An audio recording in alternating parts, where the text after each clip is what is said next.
வணக்கம். நான் லலிதா.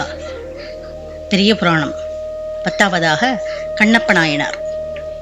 பெரிய புராணம் என்னும் காப்பியத்துள் 63 நாயன்மார்கள் வரலாற்றில் கண்ணப்ப நாயனார் வரலாறு 10வது காதையாக இடம்பெற்றுள்ளது. இவரின் வரலாற்றை சேக்கிழார் 186 விருத்தப்பாக்களில் பாடியுள்ளார். சுந்தரமூர்த்தி சுவாமிகள் கலைமலிந்த சீர்நம்பி கண்ணப்பர் என்று பாடினார். பட்டினத்தாரால் நாளாற்றில் கண்ணிடத்து அப்ப பல்லேன் அல்லன் என்று பாடியிருக்கிறார். திருநாவுக்கரசரார் திண்ணன் கண்ணப்பன் வேடன் என்று பலவாறாக பாராட்டியிருக்கிறார். பொத்தப்பி நாடு ஆந்திர மாநிலத்தில் இப்போதைய கடப்பை மாவட்டத்தில் உள்ள ஒரு சிற்றூர் உடுப்பூர். இவ்வூர் முண்டக்கல் அரக்கோணம் ரயில் பாதையில் உள்ள ராசாம்பேட்டைக்கு அருகில் உள்ளது. உடுகூர் என இன்று வழங்கப்படுகிறது. யார் இந்த நாயன்மார்கள்? இறைவனாகிய சிவபெருமானால் ஆட்கொள்ளப்பட்டு சிவன் தொண்டிற்கே தன்னை அர்ப்பணித்துக் கொண்டவர்கள்தான் இந்த நாயன்மார்கள். ஐயனே, இடையராத பக்தியை தாய் என்றவர்கள். பக்தியின் உருவமானவர்தான் கண்ணப்ப நாயனார். இவர் முற்பிறவியில் அர்ஜுனனாக இருந்தவர். அர்ஜுனன் மாபெரும் சிவபக்தர். மகாபாரத போரில் தன்னுடைய மகனான அபிமன்யுவை கொன்றவர்களை கொல்லாமல் விடமாட்டேன் என்று சொல்லிக்கொண்டு உணவும் உண்ணாமல் சிவபூஜையும் செய்யாமல் கண்ணபிரான் கூட கைலாயத்திற்கு சென்றார், சிவபெருமானிடம் வரம் கேட்பதற்காக. அங்கு சென்ற பொழுது பன்றியின் காரணமாக அர்ஜுனனுக்கும் வேடன் வடிவில் இருந்த சிவபெருமானுக்கும் சண்டை ஏற்பட்டது. வேடன் வடிவில் இருப்பது சிவபெருமான் என்று அறியாமல் வேடன் தானே என்று வேட குலத்தையே திட்டினான். உடனே சிவபெருமான் காட்சியளித்து, அர்ஜுனா, உனக்கு என்ன வரம் வேண்டும் கேள் என்று கூறினார் சிவபெருமான். உடனே அர்ஜுனன் தன் தவறை உணர்ந்து, ஐயனே, உன்னை மறவாத வரம் வேண்டும் என்றார். சிவபெருமான், மகனே அர்ஜுனா, நீ அபிமன்யுவை கொன்றவர்களை கொல்வதற்காக மனதிற்குள்ளேயே கேட்டாயே பாசுவதக்கனி, அதை நான் இப்பொழுது உனக்கு தருகிறேன். ஆனால் நீ அடுத்த பிறவியில் இப்பொழுது நீ கேட்டாயே ஒரு வரம், இடையராத பக்தியை தர வேண்டும் என்று. அந்த வரத்தை நான் உனக்கு அடுத்த பிறவியில் தருவேன். ஆனால் நீ என்னை திட்டினாயே வேடன் என்று. எனவே நீ அடுத்த பிறவியில் வேடர் குலத்தில் பிறந்து ஒரு பன்றியின் காரணமாக காளஹஸ்தியில் என்னை கண்டு முக்தி பெறுவாய் என்றார் இறைவன். இதுதான் கண்ணப்ப நாயனாரின் முற்பிறப்பு வரலாறு. பொத்தப்பி என்னும் நாட்டில் உடுப்பூர் என்னும் ஊரில் நாகன் என்பவர் வேடர்குல தலைவனாக இருந்து மக்களை காத்து வந்தார். நாகனுக்கும் அவர் மனைவி தத்தைக்கும் நீண்ட காலமாக பிள்ளை பேரில்லை. அதனால் முருகனை வேண்டி விழா எடுத்தனர். அவர்களின் வேண்டுதலை ஏற்று அருள் புரிந்தார். அவர்களுக்கு அழகான வலிமை மிக்க ஆண் குழந்தை பிறந்தது. நாகன் அக்குழந்தைக்கு திண்ணன் என பெயர் வைத்து வளர்த்தார். குழந்தையும் நாளொரு மேனியும் பொழுதொரு வண்ணமுமாக வளர்ந்தது. குலமரபிற்கேற்ப வில், அம்பு, ஈட்டி, வாள் பயிற்சிகளை கற்று சிறப்படைந்தான். வேடர்குல மைந்தனுக்கு 16 பிராயம் நிரம்பியது. நாகனுக்கும் வயதாகியது. அம்மாதத்திற்கு ஒரு முறையாவது வனவிலங்குகளை அழித்து வருவது நாகனின் வழக்கம். இந்த கடமையை வயதானதால் செய்ய முடியவில்லை. மற்றவர்கள் வனவிலங்குகளின் கொடுமையை அதிகமாயிற்று என முறையிட்டனர். நாகன் முதுமையின் காரணமாக தன் பதவியை தன் மகன் திண்ணனுக்கு தந்து நாடாளும்படி பட்டம் சூட்டினான். இதனை தேவராட்டியும் அனைவரும் நலம் சிறக்க என வாழ்த்தினர். தெய்வத்திற்கு பூஜை செய்வித்தும் வனதேவதைகளுக்கு பூஜை செய்வித்து நல்ல நாளில் அந்த மலைப்பகுதிக்கு அரசனாகினான். உடைவாள் அளித்து வாழ்த்தினர். அவர் குல வழக்கப்படி வேட்டையாட புறப்பட்டார். ஒரு நாள் திண்ணன் அவன் நண்பர்கள் நாணன், காடன் ஆகியோர்களுடன் வேட்டையாடச் சென்றார். வேட்டைக்காக பிரித்த வலையில் அறுத்து கொண்டு ஒரு பன்றி ஓடியது. விடாது துரத்தி வெகு தூரம் சென்று ஒரு குன்றின் அடிவாரத்தில் நின்றது. அப்பன்றியை திண்ணன் தன் குருவாளால் வெட்டினார். இதனை கண்ட நண்பர்கள் திண்ணனின் வலிமையை பாராட்டினார்கள். உடன் ஓடி வந்த இருவரும் அவனுடைய வேகத்தையும் உறுதியையும் ஆற்றலையும் கண்டு வியப்பில் மூழ்கினர். அடேயப்பா, நம்மை இவ்வளவு தூரம் பன்றி இழுத்து வந்து விட்டதே, இவ்வளவு தூரம் எப்படி ஓடி வந்தோம் என்று பிரமித்தார்கள். திண்ணனாரின் வீரத்தை போற்றினர். நேரமானதாலும் ஓடி வந்ததாலும் அவர்களுக்கு பசியும் தாகமும் எடுத்தது. இந்த பன்றியை பக்குவம் செய்து உண்டு தண்ணீர் அருந்துவோம் என்று அவ்விருவரும் கூறினர். தண்ணீர் எங்கே இருக்கிறது என்று கேட்டார் திண்ணனார். இந்த தேக்கு மர கூட்டத்தை தாண்டி சென்றால் பொன்முகலி என்ற ஆறு ஓடுகிறது என்று நாணன் கூறினான். அவன் அந்த இடங்களுக்கு முன்பே வந்தவன். அங்கே போகலாம் என்று திண்ணனாரும் புறப்பட மற்றவர்களும் பின் சென்றனர். நானா, அதோ தோன்றும் குன்றுக்கு போகலாம் என்று கேட்டான் வேடர் தலைவன் திண்ணனார். ஆம், அங்கே போகலாம். அங்கே போனால் நல்ல காட்சிகளை காணலாம். அங்கே குடிமித்தேவர் இருக்கிறார், கும்பிடலாம் என்றார். இந்த மலையை பார்த்தால் எனக்கு ஏதோ ஒரு சந்தோஷம் உண்டாகிறது. என் மேல் உள்ள பாரம் குறைவது போல் உணர்கிறேன். அவர்கள் பொன்முகலி கரையை அடைந்தனர். தாம் கொண்டு வந்த பன்றியை இட்டார்கள். தின்னனார் காடனை நோக்கி, நீ தீக்கடைக்கோள் தீயை மூட்டு, அதற்குள் நாங்கள் இம்மலை மேல் ஏறி பார்த்துவிட்டு வருகிறோம் என்று கூற நாணன் உடன் சென்றார். இருவரும் பொன்முகலி ஆற்றை கடந்து திருக்காலத்தி மலைச்சாரலை அடைந்தனர். முன்பு செய்த தவத்தின் பயனாக முடிவிலா சந்தோஷத்தை தரும் அன்பின் முதிர்ச்சி அவருக்கு உண்டாயிற்று. மலைமேல் ஏற ஏற அவர் உள்ளம் நெகிழ்ந்தது, இன்பும் உருகியது. ஒவ்வொரு அடி வைக்கும் பொழுதும் அவருடைய வினைச்சுமை கழன்று கொண்டே வந்தது. அன்பெனும் சக்தி அவரை வேகமாக முன்னிழுத்தது. மலைமேல் எழுந்தருளியிருக்கும் சிவலிங்க பெருமானை கண்டார். பல காலம் காணாமல் இருந்த தாயை கண்ட குழந்தை போல ஆனார். சிவபெருமானை ஆலிங்கனம் செய்தார். அவர் கண்களில் கண்ணீர் அருவியாக ஓடிற்று. இறைவனின் அருள் அனுபவத்தை என்னவென்று சொல்லுவது? வனவிலங்குகள் நடமாடும் இந்த இடத்தில் நீர் தனியாக இருக்கிறீரா? துணைக்கு ஒருவரும் இல்லையா என வருந்தினார். அவர் கையில் இருந்த வில் நழுவியது. அகப்பற்று புறப்பற்று எல்லாம் நழுவியது. பசியை மறந்தார். ஏன், அவரையே மறந்தார். இறைவன் திருமேனியில் பச்சிலையும் பூவும் நீரும் இருப்பதைக் கண்டு, யார் இதை செய்தது என்றார். அதற்கு நாணன், நான் உன் தந்தையோடு இதற்கு முன் இங்கு வந்திருக்கிறேன். ஒரு அந்தணர் இந்த குடிமித்தேவரை நீராட்டி பச்சிலையும் பூவும் இடுவார் என்றார். அப்படியா? எம்பெருமானுக்கு நானும் இதை செய்வேன். இவருக்கு பசிக்கும் அல்லவா? இவருக்கு நானே கொண்டு வந்து ஊட்டுகிறேன். இவரை தனியா விட்டு போவதா என்று அழுதார். அவரையே திரும்ப திரும்ப பார்த்து கொண்டு சென்றார். உம்மை ஒரு கணமும் பிரிய மாட்டேன் என்றார். தின்னனாரின் நிலை கண்டு அவனுக்கு அச்சமும் வியப்பும் ஏற்பட்டது. அவன் நண்பனுக்கு தின்னனார் வர காடன் எதிர்கொண்டான். இறைச்சியும் தயார், நாம் ஊர் போக நேரமாகிவிட்டதே என்றான். இவன் வந்தது அந்த சாமிக்கு இறைச்சி கொண்டு போகத்தான்.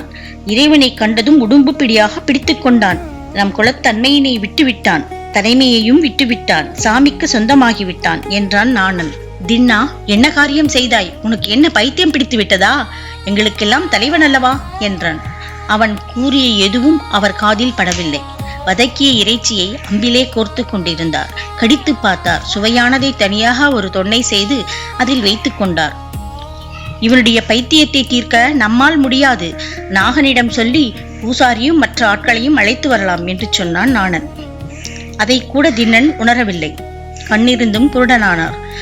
அங்கு செடிகளில் உள்ள மலர்களை பறித்து கொண்டார். ஒரு கையில் வில்லும் அம்பும் எடுத்துக்கொண்டார். பறித்த மலர்களை தம் தலையிலே சொருகிக் கொண்டார். மற்றொரு கையில் இறைச்சியும். எம்பெருமானுக்கு நீராட்ட வேண்டுமே, அதற்காக தம் வாய் நிறைய பொன்முகலி நீரை ஏற்று புறப்பட்டார். இறைவன் பசித்திருப்பாரே என்ற நினைவில் வேகமாகச் சென்றார். மலைமேல் ஏறி சிவலிங்க பெருமானை கண்டார். முதலில் அவர் மீதிருந்த மலர்களையும் இலைகளையும் அவர் காலால் துடைத்து நீக்கினார். பின்பு தம் அன்பை உமிழ்வது போல் வாயில் உள்ள மஞ்சன நீரை உமிழ்ந்தார். அவருடைய நாவாகிய இந்திரியம் அடங்கி அந்த நீரின் தன்மையையோ சுவையையோ உணராமல் இருந்தது. பிறகு அவர் தலையில் உள்ள மலர்களை இறைவனுக்கு சூட்டினார். தாம் கொண்டு வந்த இறைச்சியை இறைவனுக்கு படைத்தார். ஒரு தாய் தன் குழந்தையை கொஞ்சியும் கெஞ்சியும் அமுதூட்டுவது போல ஊட்டினார். இறைவனே, இந்த இறைச்சி அம்பிலே கோர்த்து நன்றாக பக்குவம் செய்தது. சுவைத்து பார்த்து தேர்ந்தெடுத்தது. மிகவும் சுவையாக இருக்கும். இதை உண்ண வேண்டும் என்று ஊட்டினார். கதிரவன் மறைந்தான். அந்த காலத்தி மலையின் மீது அன்பே உருவமாக மாறிய தின்னனார் பசியை மறந்தார். பொறி உணர்ச்சியை மறந்தார். உயிராக நினைத்த சிவனை மட்டும் பற்றி கொண்டு நின்றார். ஊரையும் உறவையும் மறந்தார்.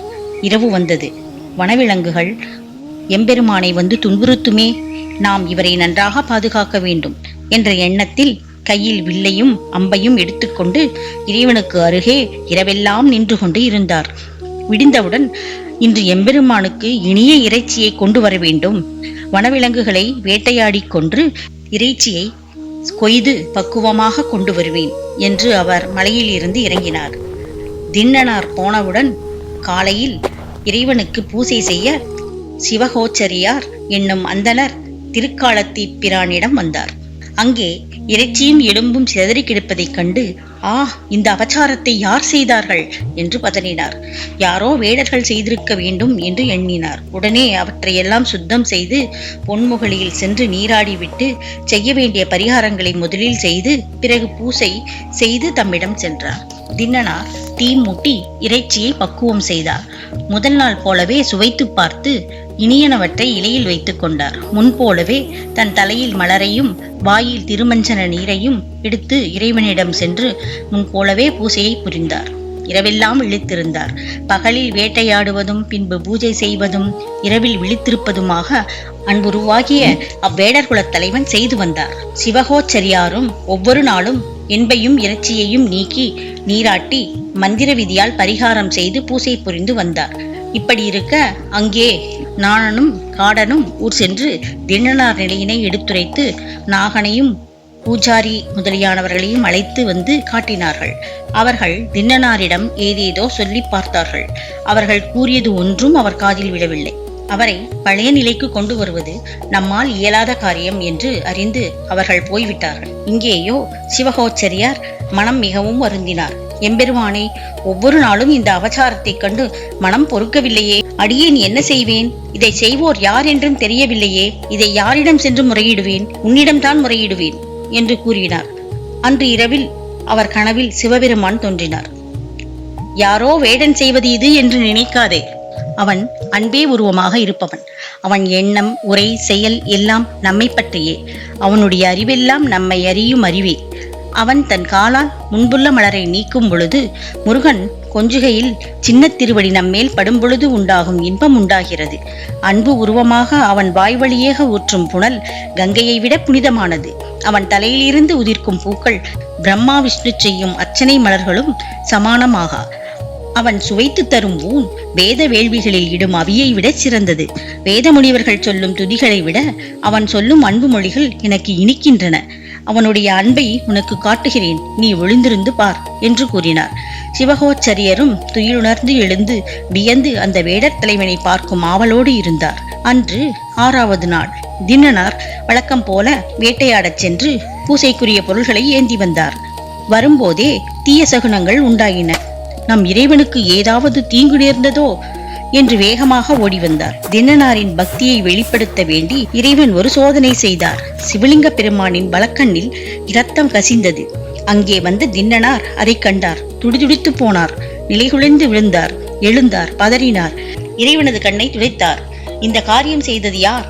வேடரோ வனவிலங்கோ? யாராக இருந்தாலும் இதோ தொலைத்து விடுகிறேன் என்று கையில் வில்லையும் அம்பையும் எடுத்துக்கொண்டு அங்கும் இங்கும் ஓடி பார்த்தார். ஒருவரையும் காணவில்லை. என்ன செய்தால் இது தீரும்? இதற்கு என்ன செய்ய வேண்டும் என்று கதறினார். புண்ணுக்கு பச்சிலை கட்டுவார்களே, இதோ நான் போய் கொண்டு வருகிறேன் என்று ஓடினார். ஏதேதோ பச்சிலைகளை கொண்டு வந்து பிழிந்து இறைவனின் கண்ணில் தடவினார். ஒன்றிலும் ரத்தம் நிற்கவில்லை. இனி என்ன செய்வேன் என்று துயரமாக நின்ற பொழுது அவருக்கு ஒரு நினைவு வந்தது. ஊனுக்கு ஊன் என்று சொல்லுவார்களே, அதை செய்து பார்க்கலாம். என்னுடைய கண்ணை பறித்து அப்புவேன், அப்பொழுது இது நீங்களாம் என்று ஓர் அம்பால் தன் கண்ணை தோண்டி இறைவனின் கண்ணின் மேல் வைத்தார். உடனே ரத்தம் நின்று விட்டது. திண்ணனார் தம் கண்ணில் ரத்தம் அழிவதை உணரவில்லை. உடம்பை மறந்த அன்பு நிலையில் இருந்தார். இறைவன் கண்களில் ரத்தம் நின்றதை கண்டார். ஆனந்த கூத்தாடினார். நல்ல காரியம் செய்தேன் என்று சந்தோஷப்பட்டார். இறைவன் மீண்டும் சோதனை செய்தார். வலது கண்ணில் குருதி நின்றதும் இடது கண்ணில் இரத்தம் வரத் தொடங்கியது. அதனை திண்ணனார் கண்டார். இப்பொழுது அவருக்கு துயரம் உண்டாகவில்லை.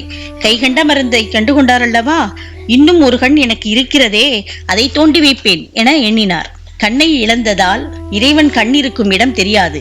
ஆதலால் அதை அடையாளம் காண வேண்டி இறைவனின் இடக்கண்ணில் தம்முடைய இடக்காலை ஊன்றிக் கொண்டார். ஒரு அம்பை எடுத்து மறுகண்ணை தோண்டினார். அதற்கு மேல் இறைவன் சோதிக்க விரும்பாமல் தர்மத்தையே வாகனமாக கொண்ட எம்பெருமான் கருணைக்கடல் திருக்காலத்தியப்பன் உடனே தன் திருக்கைகளை நீட்டி திண்ணனாரின் கையை பிடித்து கொண்டு நில்லு கண்ணப்பா, நில்லு கண்ணப்பா, நில்லு நில்லு கண்ணப்பா என்று 3 முறை கூறி அருளினார். இந்த நிகழ்வை மறைவிடத்திலிருந்து சிவகோச்சரியார் கண்டார். தேவர்கள் பூமாரி பொழிந்தனர். சிவபெருமான், கண்ணப்பா, நீ எப்பொழுதும் என் வலப்பக்கத்திலேயே நின்றிருப்பாயாக என்று அருள் செய்தார். கண்ணப்பர் 6 நாளில் இறைவனுடைய திருவருளை பெற்றார். சிவபெருமானுடைய பக்தியிலே மூழ்கி முன்னை பற்றி எல்லாம் நழுவி நின்ற கண்ணப்பர் தம் கண்ணை தோண்டி அப்பியது இயற்கைக்கு மாறுபட்டது. அவரது உள்ளப்பான்மையை உணர்ந்து கொண்டால் இச்செயல் இயற்கையானது. கண்ணப்பர் அன்பின் உயர்ந்த நிலையில் இருந்தார். அதனால் மாணிக்கவாசக பெருமார் கண்ணப்பன் ஒப்பதோர் அன்பின்மை கண்டதற்பின் என்று சொன்னார். கண்ணப்பன் வேறு, அன்பு வேறு என்று எடுத்துக்கொள்ளக்கூடாது. ஆம், அந்த அன்பிற்கு இணையான அன்பு முன்பும் இல்லை, பின்பும் இல்லை. மாணிக்கவாசகர் தனது திருவாசகம் திருக்கோத்தும்பி பகுதியில் கண்ணப்பன் ஒப்பதோர் அன்பின்மை கண்டபின் என்னப்பன் என்னையும் ஆட்கொண்டு அருளினார் என்று கூறுகிறார். அதாவது கண்ணப்பரின் அன்புக்கு ஒப்பாக அன்பு காட்ட இயலாத என்னையும் என் அப்பன் ஆட்கொண்டு அருளினார் என்று கூறுகிறார். இவ்வாறு பல்வேறு காலத்தில் பல்வேறு சிவனின் அடியார்கள் கண்ணப்பரின் அன்பினை பெரிதும் புகழ்ந்து பாராட்டியுள்ளார்கள். இலைமலிந்த சருக்கம் கண்ணப்ப நாயனார் புராணம். முதலுரை. மேவலர் புறங்கள் சென்ற விடையவர் வேதவாய்மை காவலர் திருக்காலத்தி கண்ணப்பர் திருநாடு என்பர். நாவலர் புகழ்ந்து போற்ற நல்வளம் பெருகி நின்ற பூவலர் வாவி சோலை சூழ்ந்த பொத்தப்பி நாடு. இரண்டாம் முறை. இத்திருநாடு தன்னில் இவர் திருப்பதி யாது எனில் நித்தில அருவிச்சாரல் நீள்வரை சூழ்ந்த பாங்கர் மத்தவிங் களிற்று கோட்டுவன் தொடர்வேலி கோழி ஒத்தபேர் அரணம் சூழ்ந்த முதுபதி உடுப்பூர் ஆகும். இனி 11வதாக குங்கிலிய கலைய நாயனார். இவரை பற்றி அடுத்த பதிவில் கேட்போம். வணக்கம். திருச்சிற்றம்பலம்.